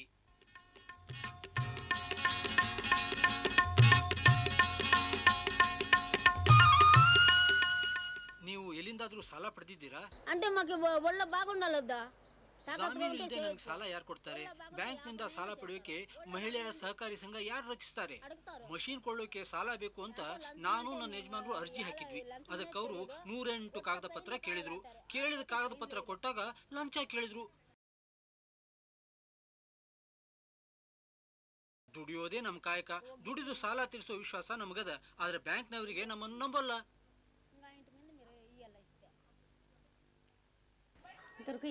ಬ್ಯಾಂಕ್ನಿಂದ ಸಾಲ ಪಡೆದು ಹಲವು ಉಪಕರಣಗಳನ್ನು ಕೊಡಬಹುದು ಅನ್ಕೊಂಡು ಅರ್ಜಿ ಹಾಕಿದ್ದೆ. ಆದ್ರೆ ಅಲ್ಲಿ ನಡೆದದ್ದೇ ಬೇರೆ. ಅಧಿಕಾರಿಗಳು ಇಲ್ಲಿ ಸಹಿ ಹಾಕಿ ಅಲ್ಲಿ ಸಹಿ ಹಾಕಿ ಇವ್ರ ಶಿಫಾರ್ಸ್ ತನ್ನಿ, ಜಾಮೀನು ತನ್ನಿ ಅಂತ ಕೇಳಿದ್ರು. ನನಗೆ ಜಾಮೀನು ನಿಲ್ಲುವವರು ಯಾರು, ಇದು ಸಾಲದು ಅಂತ ಲಂಚ ಬೇರೆ ಕೇಳಿದ್ರು. ಆಯ್ತು, ನಾನು ಅಷ್ಟಕ್ಕೆ ಬಿಟ್ಬಿಟ್ಟೆ. I'm afraid the entire scenario of credit is very disturbing. And we have a great deal of difficulty in getting any kind of credit at all to flow through the agriculture sector because bankers are so used to ಭಾರತದ reserve bank ಯಾವ ಜಾಮೀನು ಇಲ್ಲದೆ 10,000 ರೂಪಾಯಿಗಳವರೆಗೆ ಸಾಲ ನೀಡಲು ಆದೇಶ ಹೊರಡಿಸಿದೆ. ಆದಾಗಲೂ ಬ್ಯಾಂಕಿನವರು ಜಾಮೀನು ಕೇಳುವುದು ನಮ್ಗೆ ತಿಳಿದಿದೆ. ಅಷ್ಟೇ ಅಲ್ಲ, ರೇಷ್ಮೆ ವ್ಯವಸಾಯ ಸಾಲ ಪಡೆಯಲು ಅರ್ಹರಾದ ಕ್ಷೇತ್ರವಾಗಿದ್ದರೂ ಅದಕ್ಕೆ ಬೆಂಬಲ ಸಿಗುತ್ತಿಲ್ಲ ಎಂಬುದನ್ನು ನಾವು ಅರಿತಿದ್ದೇವೆ. We are aware that bankers are insisting on security, are not giving the kind of support which sericulture deserves. ಕೆಲವು ಬ್ಯಾಂಕ್ಗಳು ಈ ಜನರ ಬಗ್ಗೆ ಸಹಾನುಭೂತಿ ಹೊಂದಿವೆ ನಿಜ. ಆದರೆ ಕಡು ಬಡವರಾದ ಈ ಮಹಿಳೆಯರಿಗೆ ರೇಷ್ಮೆ ವ್ಯವಸಾಯಕ್ಕಾಗಿ ಬೇಕಾದ ಉಪಕರಣಗಳಿಗಾಗಿ, ಉಪ್ಪು ನೇರಳೆ ತೋಟಗಳನ್ನು ಹೊಂದುವುದಕ್ಕಾಗಿ ಬಂಡವಾಳ ಬೇಕಾಗಿರುವಾಗ ಅವರಿಗೆ ಸಾಲದ ಸೌಲಭ್ಯ ಒದಗಿಸಬಾರದೆ? ಉತ್ಪನ್ನಕಾರಿಯಾದ ಈ ಸ್ವತ್ತುಗಳಿಲ್ಲದೆ ಅವರು ಇದ್ದಲ್ಲಿ ಇದ್ದಂತೆಯೇ ಇದ್ದಾರೆ. ಒಂದಿಷ್ಟು ಜಮೀನು, ವ್ಯವಸಾಯಕ್ಕೆ ಬೇಕಾದ ಬಂಡವಾಳ ಇದ್ದಲ್ಲಿ ಈ ಜನರ ಬಾಳು ಸುಧಾರಿಸಬಹುದು. ಇಂಥದ್ರಲ್ಲಿ ಇವರಲ್ಲಿ ಎಷ್ಟು ಜನ ಭೂಮಿ ಮಾಲೀಕರಾಗಿದ್ದಾರೆ ಎಂಬುದನ್ನು ಪರಿಶೀಲಿಸುವುದು ಯೋಗ್ಯವಾಗಿದೆ. ಭೂಮಿ ನಿಮ್ಮ ಹೆಸರಿನಲ್ಲಿರಬೇಕು, ನಿಮ್ಮ ಯಜಮಾನರ ಹೆಸರಿನಲ್ಲೋ. ಒಂದಿಷ್ಟು ಜಮೀನು ನನ್ನ ಹೆಸರಿನಲ್ಲಿ, ಒಂದಿಷ್ಟು ಅವರ ಹೆಸರಿನಲ್ಲಿ ಇದ್ದಲ್ಲಿ ಒಳಿತಾಗುತ್ತದೆ. ನಾಳೆ ಅವರೇನಾದರೂ ನನ್ನನ್ನು ಮನೆಯಿಂದ ಹೊರಹಾಕಿ ಬೇರೊಬ್ಬಳನ್ನು ಮದುವೆ ಆದಲ್ಲಿ ನನ್ನ ಗತಿಯೇನು, ನನ್ನ ಮಕ್ಕಳ ಪಾಡೇನು? ನನ್ನ ಹೆಸರಿನಲ್ಲಿ ಜಮೀನಿದ್ದಲ್ಲಿ ನಾನು ರೇಷ್ಮೆ ವ್ಯವಸಾಯ ಮಾಡಿಕೊಂಡು ಜೀವಿಸಬಹುದು. ನಿಮ್ಮ ಹೆಸರಿನಲ್ಲಿ ಜಮೀನಿದೆ?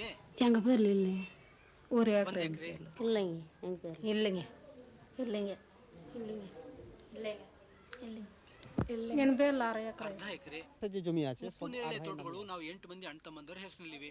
ನಿಮ್ಮ ಪತ್ನಿ ಹೆಸರಿನಲ್ಲಿ, ಅವಳ ಹೆಸರಿನಲ್ಲಿ ಇಲ್ಲ.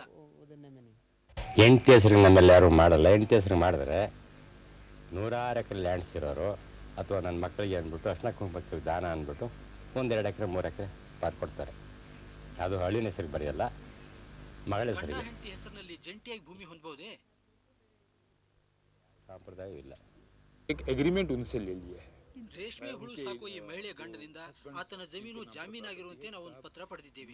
ಇದು ಕೇವಲ ಒಂದು ಮಾನಸಿಕ ಕ್ರಮವಾಗಿದ್ದು ಕಾನೂನಿನಲ್ಲಿ ಇದು ಊರ್ಜಿತವಲ್ಲ. ಇಷ್ಟೇ, ಆಕೆ ಸಾಲ ಪಡೆದಲ್ಲಿ ಈತನಿಗೆ ಆಕ್ಷೇಪಣೆ ಇಲ್ಲ ಎಂಬುದನ್ನಷ್ಟೇ ಇದು ತೋರಿಸುತ್ತದೆ. ವಿಭಿನ್ನ ರಾಜ್ಯಗಳಲ್ಲಿನ ಪುರುಷರ ಅಭಿಪ್ರಾಯ ಏನು? ಆಸ್ತಿ ಹಕ್ಕು ಎಲ್ಲರಿಗೂ ಇದೆ, ಆದರೂ ಸದ್ಯಕ್ಕೆ ಭೂಮಿ ಇರುವುದು ಗಂಡಸರ ಹೆಸರಿನಲ್ಲಿ. ಕಾನೂನಿನ ಪ್ರಕಾರ ನಮಗೆ ಸೇರಿದಲ್ಲಿ ಅಂತ ನಾವು ನಮ್ಮ ಮಗಳಿಗೆ ಕೊಡಬೇಕು. ಹುಳು ಸಾಕುವ ವಿಷಯದಲ್ಲಿ ನನ್ನಷ್ಟೇ ನನ್ನ ಹೆಂಡತಿಯೂ ದುಡಿಯುತ್ತಾಳೆ. ನಾವಿಬ್ರು ಒಟ್ಟಿಗೆ ಸೇರಿ ಹಾಗಾಗಿ ಒಂದಾಗಿ ದುಡಿಯುತ್ತೇವೆ. ಹಾಗಾದ್ರೆ ನಿಮ್ಮ ಹೆಸರಿನಲ್ಲಿರೋ ಆಸ್ತಿ ಯಾಕೆ ಹೆಸರಿಗೆ ಬರ್ಕೊಡ್ತೀರಾ? ಖಂಡಿತ, ಅಧಿಕಾರಿಗಳು ಆದೇಶ ನೀಡಿದಲ್ಲಿ ಈಗಲೇ ಬರ್ಕೊಡ್ತೀನಿ. ಗಂಡ ಹೆಂಡತಿ ಇಬ್ರು ಒಪ್ಪಿದಲ್ಲಿ ಅವಳ ಹೆಸರಿನಲ್ಲೂ ಭೂಮಿ ಇಡೋದು ಒಳ್ಳೆಯದು. சொத்து எழுதி கொடுக்கறதுக்கு ஒன்றும் ஆட்சேபனை இல்லைங்க, எழுதி கொடுக்கலாம். ನಾನಂತೂ ಈಗಾಗಲೇ ಅರ್ಧ ಎಕರೆ ಜಮೀನು ಅವಳ ಹೆಸರಿಗೆ ಬರೆದು ಕೊಟ್ಟಿದ್ದೀನಿ. ಮಕ್ಕಳಿಗೆ ಕೊಡಬೇಕು ಜಮೀನು ಅಧಿಕಾರ ಇದೆ ಅಂತ ಸರ್ಕಾರ ಒತ್ತಾಯ ಮಾಡ್ಬೋದು. ಸರ್ಕಾರ ಒತ್ತಾಯ ಮಾಡೋದಕ್ಕೆ ಮುಂದೆ ನನ್ನ ಸಂಪ್ರದಾಯನೇ ಇಲ್ವಲ್ಲ.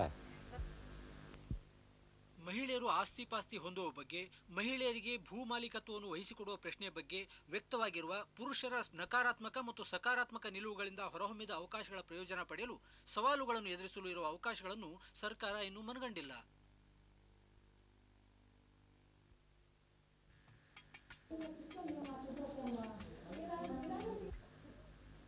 ರೇಷ್ಮೆ ವ್ಯವಸಾಯದಲ್ಲಿ ತೊಡಗಿರುವ ಮಹಿಳೆಯರು ಸದಾ ಹಿಂದಿರುತ್ತಾರೆ. ದುಡ್ಡು ಒಂದೇ ಅಲ್ಲ, ಇತರ ಎಲ್ಲಾ ವಿಷಯಗಳಲ್ಲೂ ಅವಳ ಪರವಾಗಿ ಇತರರು ನಿರ್ಧಾರ ಕೈಗೊಳ್ಳುವುದೇ ಹೆಚ್ಚು. ನಾನು ಉಪ್ಪು ನೇರಳೆ ಬೆಳಿಬೇಕು ಅಂತ ನಮ್ಮ ಅಣ್ಣ ನಿರ್ಧರಿಸಿದ. ಎಷ್ಟು ಹಣ ಖರ್ಚು ಮಾಡಬೇಕು, ನೀರಿಗೆ ಗೊಬ್ಬರಕ್ಕೆ ಏನ್ ಮಾಡಬೇಕು ಎಂಬುದನ್ನು ಸಹ ನಮ್ಮಣ್ಣ ಮತ್ತು ನನ್ನ ಯಜಮಾನರೇ ನಿರ್ಧರಿಸ್ತಾರೆ. ಉಪ್ಪು ನೇರಳೆ ಬೆಳೆಯೋದು ನನ್ನ ಗಂಡ ನಿರ್ಧಾರವಾಗಿತ್ತು. ಸರಿ, ಸಲಕ್ಕೆ ಎಷ್ಟು ಮೊಟ್ಟೆ ಇಟ್ಟು ಹುಳು ಸಾಕಬೇಕು ಎಂಬುದನ್ನು ಯಾರು ನಿರ್ಧರಿಸ್ತಾರೆ? ನನ್ನ ಗಂಡ. ಜಗ್ಗದ ತಿದ್ದಲಾಗದ ಈ ಸಾಮಾಜಿಕ ವ್ಯವಸ್ಥೆಯನ್ನು, ಸಾಮಾಜಿಕ ಪದ್ಧತಿಗಳನ್ನು ಭೇದಿಸುವುದು ತುಂಬಾ ಕಷ್ಟ. ಈ ದಿಸೆಯಲ್ಲಿ ಸರ್ಕಾರ ವಿಶೇಷವಾಗಿ ಏನನ್ನಾದ್ರೂ ಮಾಡುತ್ತಿದೆಯೇ? ನಾವಂತೂ ಮಹಿಳೆಯರಿಗಾಗಿರುವ ರೇಷ್ಮೆ ವ್ಯವಸಾಯದಂತಹ ಆದಾಯ ಉತ್ಪತ್ತಿಯ ಯೋಜನೆಗಳನ್ನು ಸಮೂಹ ಅಥವಾ ಗುಂಪುಗಳ ಮೂಲಕ ಅನುಷ್ಠಾನಕ್ಕೆ ತರಲು ಪ್ರಯತ್ನಿಸುತ್ತಿದ್ದೇವೆ. ತಮಿಳುನಾಡು ಸರ್ಕಾರದ ರೇಷ್ಮೆ ವ್ಯವಸಾಯ ನಿರ್ದೇಶನಾಲಯ ರೇಷ್ಮೆ ವ್ಯವಸಾಯದಲ್ಲಿ ತೊಡಗಿದ್ದ ಮಹಿಳೆಯರ ಗುಂಪನ್ನು ರಚಿಸಿದ್ದು ಒಂದು ವೈಶಿಷ್ಟ್ಯವಾಗಿದೆ.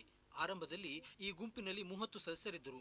ಆದರೆ ಈಗ ತಮ್ಮ ಗುಂಪಿನ ಯಶಸ್ಸಿನ ಬಗ್ಗೆ ಈ ಮಹಿಳೆಯರಲ್ಲಿ ಸಂದೇಹ ಮೂಡಿದೆ. ನಿಮಗೆ ಇಂಥ ಸಂದೇಹ ಹೇಗೆ ಬಂತು? ಏತಕ್ಕಾಗಿ ಹೀಗೆ ಯೋಚಿಸ್ತಾ ಇದ್ದೀರಾ? ಏಕೆಂದ್ರೆ ನಮ್ಮಲ್ಲಿ ಒಗ್ಗಟ್ಟಿಲ್ಲ, ಮಹಿಳೆಯರು ಸಭೆಗೆ ಬರೋಲ್ಲ, ಕೆಲವ್ರಿಗಂತೂ ಆಸಕ್ತಿನೇ ಇಲ್ಲ. ஒரு நல்லது எல்லாம் எங்களுக்கு ஏன் விடுறது விடக்கூடாது, வந்தது சங்கத்தை விடக்கூடாதுன்னு வீட்லேயும் திட்டுறாங்க ஆம்பளைங்க. ಒಗ್ಗಟ್ಟು ಏಕಿಲ್ಲ?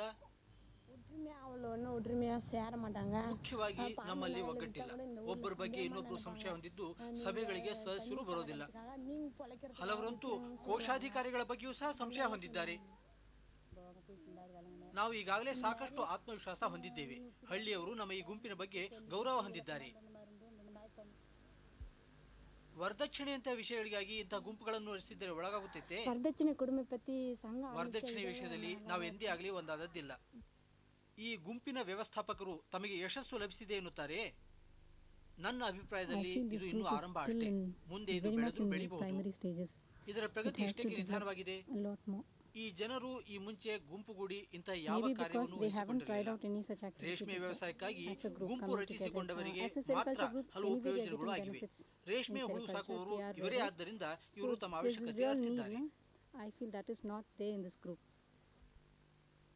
ತಾವು ಯಾವ ಕಾರ್ಯ ನಿರ್ವಹಿಸಲು ಮುಂದಾಗಿದ್ದಾರೋ ಅದು ಅವರ ಬಾಳಿನ ಒಂದು ಮುಖ್ಯ ಅಂಶವಾಗಿದ್ದಲ್ಲಿ, ಅದು ನಿರ್ಣಾಯಕವಾಗಿದ್ದಲ್ಲಿ ಆ ಜನರ ಗುಂಪು ಬೇರು ಬಿಟ್ಟು ಬಲವಾಗಿ ಬೆಳೆಯುವುದು ಖಂಡಿತವಾಗಿದೆ. ದಿನನಿತ್ಯದ ಜೀವನದ ಮೇಲೆ ಪ್ರಭಾವ ಬೀರಬಲ್ಲ ಹಣಕಾಸಿನ ವಿಷಯಗಳು, ಸಾಲದ ನಿರ್ವಹಣೆ ಇಂತಹುದಕ್ಕಾಗಿ ಇವು ಸಾರ್ಥಕವಾಗಿ ಹೊರಹೊಮ್ಮಬಲ್ಲವು. ಅಗತ್ಯ ಇದ್ದಲ್ಲಿ ಯಾವ ಗುಂಪೇ ಆಗಲಿ ಒಗ್ಗೂಡಿ ಇರುತ್ತದೆ. ತಮಿಳುನಾಡಿನಲ್ಲಿನ ಒಣಿಯಂಬಾಡಿಯಲ್ಲಿ ನಾವು ಇವರಿಗೆ ಅರ್ಧದಷ್ಟು ಹಣ ಕೊಟ್ಟಿದ್ದೆವು. ಉಳಿದ ಅರ್ಧ ಬಂಡವಾಳ ಅವರು ಹಾಕಿದ್ರು.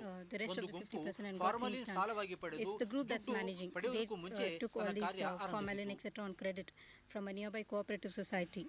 Before we actually released any funds to them, they started this activity much before we have actually given any help to them in terms of financial, getting started. They must have a strong reason to stay united for any group to succeed. We have varieties of groups like who have started registering just to start some cultural activities. They may. But there are other groups, informal groups registered under some strong ಪ್ರಬಲವಾದ ಸರ್ಕಾರೇತರ ಸಂಸ್ಥೆಗಳ ಅಧೀನದಲ್ಲಿರುವ ಅನೌಪಚಾರಿಕವಾದ ಗುಂಪುಗಳ ಯಶಸ್ಸು ಮತ್ತು ಧ್ಯೇಯೋದ್ದೇಶಗಳಲ್ಲಿ ಹೆಚ್ಚಿನ ಸಾಮ್ಯ ಇರುವುದು ಗಮನಾರ್ಹವಾಗಿದೆ. ರೇಷ್ಮೆ ವ್ಯವಸಾಯ ಅವರ ಸಾಮಾನ್ಯ ಧ್ಯೇಯವಾಗಿದೆ. ರೇಷ್ಮೆ ವ್ಯವಸಾಯ ಕುಟುಂಬ ಆಧಾರಿತ ನಗದು ಸಾಗುವಳಿ ಕ್ಷೇತ್ರದಲ್ಲಿ ಮಹಿಳೆಯರ ಸ್ಥಿತಿಗತಿಗಳಿಗೆ ಹಿಡಿದ ಕನ್ನಡಿಯಂತಿದೆ. ಇದರಲ್ಲಿ ಮುಖ್ಯವಾದ 4 ಪ್ರಶ್ನೆಗಳಿದ್ದು ಸರ್ಕಾರ ಇದುವರೆಗೆ ಈ ಪ್ರಶ್ನೆಗಳನ್ನು ಪರಿಹರಿಸಿಲ್ಲ. ರೇಷ್ಮೆ ಬೇಸಾಯದಲ್ಲಾಗಲಿ ಅಥವಾ ಇತರ ಯಾವುದೇ ನಗದು ಸಾಗುವಳಿಯಲ್ಲಾಗಲಿ ದುಡಿದು ನೆರವಾದವರಿಗೆ ಗಳಿಕೆಯಲ್ಲಿ ಪಾಲು ಸಿಗಬಾರದೆ? ವ್ಯವಸಾಯಗಾರರ ಮನೆಯಲ್ಲಿನ ಪ್ರತಿಯೊಬ್ಬರಿಗೂ ಉತ್ಪಾದಿಸಿದ ಸ್ವತ್ತು ಮತ್ತು ಹಣ ಅಥವಾ ನಗದು ಬಂಡವಾಳದಲ್ಲಿ ಪಾಲು ಸಿಗಬೇಕೇ? ಮಹಿಳೆಯರು ಪುರುಷರಿಗೆ ಸಮಾನವಾದ ಪರಿಜ್ಞಾನ ಪಡೆದುಕೊಳ್ಳುವವರಿಗೆ ಅವರಿಗೆ ನಿರ್ದೇಶಿತ ರೀತಿಯಲ್ಲಿ ಸೂಕ್ತವಾದ ಪರಿಜ್ಞಾನ ಒದಗಿಸಬೇಕೇ? ಮಹಿಳೆಯರಿಂದ ರೇಷ್ಮೆ ವ್ಯವಸಾಯ ಪ್ರಗತಿ ಸಾಧಿಸಬೇಕೇ ಅಥವಾ ರೇಷ್ಮೆ ವ್ಯವಸಾಯದಿಂದ ಮಹಿಳೆಯ ಪ್ರಗತಿ ಏಳಿಗೆ ಆಗಬೇಕೇ? ಈ ಹುಡುಗಿಯರು ನಾಳಿನ ರೇಷ್ಮೆ ಬೇಸಾಯಗಾರರು. ಅವರಿಗೆ ಈ ಪ್ರಶ್ನೆಗಳ ಉತ್ತರ ಬೇಕು.